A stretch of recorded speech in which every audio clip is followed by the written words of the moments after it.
For Christmas, I want a dragon. Be realistic. A 7K Bitcoin? What color do you want your dragon? Red. Not meme review today. Let's do some news.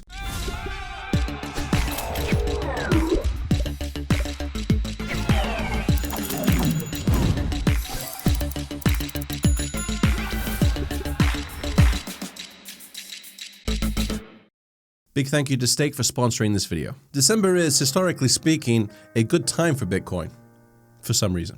In 2015, it grew 14% in the month of December. In 2016, 30%. And well, we all remember what happened in 2017. But how well is that 4K support line supported? Looking at the charts, we are at the 4-hour candles. We're going back to the 24th of November over here. Around the 25th is when we first broke support at the 4K level. So this is that line. Like, we're not just testing it, we're basically riding it right now. The Bitcoin highs we keep experiencing keep getting lower and lower. Trading volume for now is dying down. Sentimentally speaking, we could be looking at buy or sell triggers around these two price levels. Currently, there is strong support at 3,700.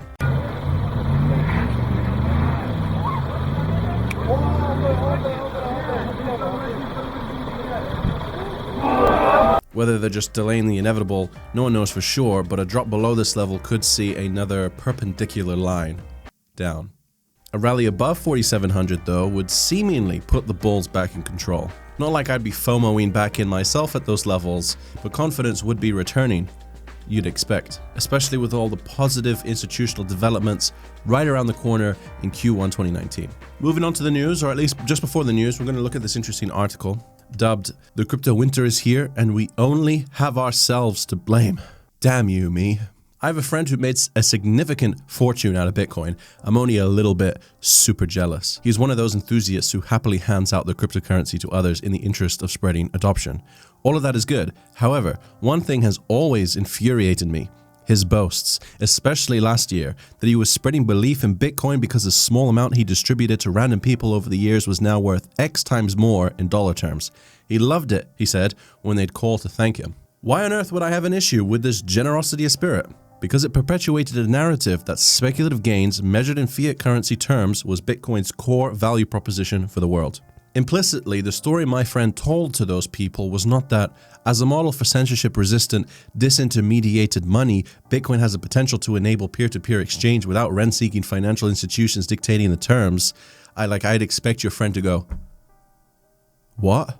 Nor was it that we now have the makings of digital cash, a means of transferring value from anyone to anywhere to anyone anywhere that doesn't require a bank account or the approval of some authority. No, his story was quite simply that if you hang on to this thing, never mind understanding it, you too can get rich like me.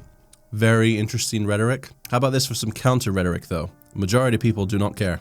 They haven't cared for over 100 years. What did Henry Ford say? "It is well that the people of the nation do not understand our banking and monetary system, for if they did, I believe there would be a revolution before tomorrow morning." This was said in the 1900s.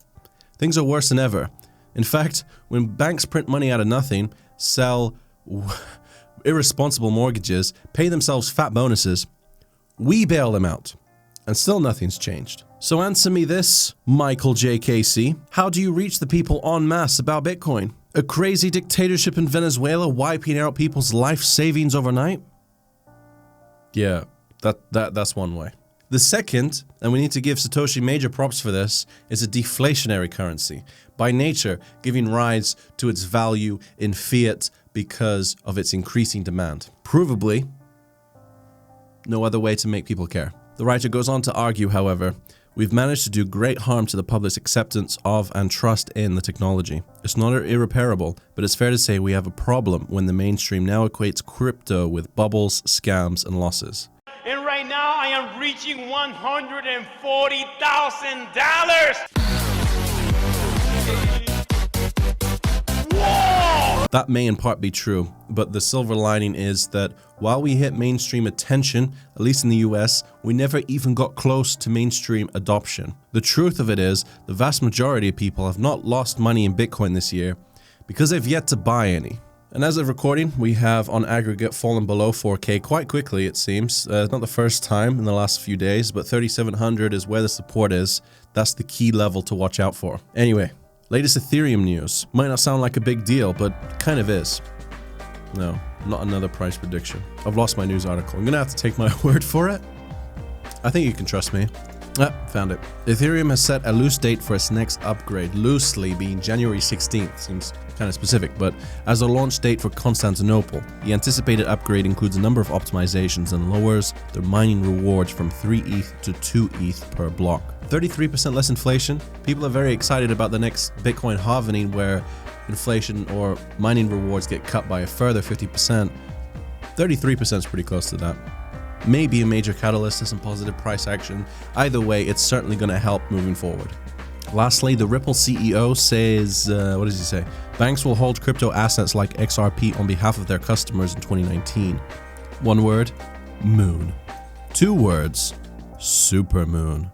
Well, that's very nice of them. And I know many of you might be thinking, why would I give the bank the power to control my money when cryptocurrency is meant to give that power to me? Isn't that the whole point? But certainly the masses don't care about that, which we've already discussed. So this would be a good, I think, move for them. Good development for your average person. It's funny that this comes from the CEO of Ripple, because in reality, I have a friend who just last week got a call from his bank saying, if you buy Bitcoin one more time from Coinbase, we're going to close your account.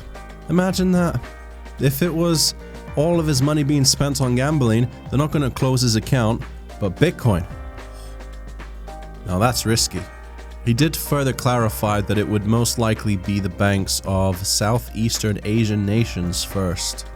So we're probably quite a few years away from, let's say, Western banks offering to hold crypto. I think that they would be somewhat against the idea until they figure out how to fractional reserve it, because that's what the banks are about. They want to use more money than they have.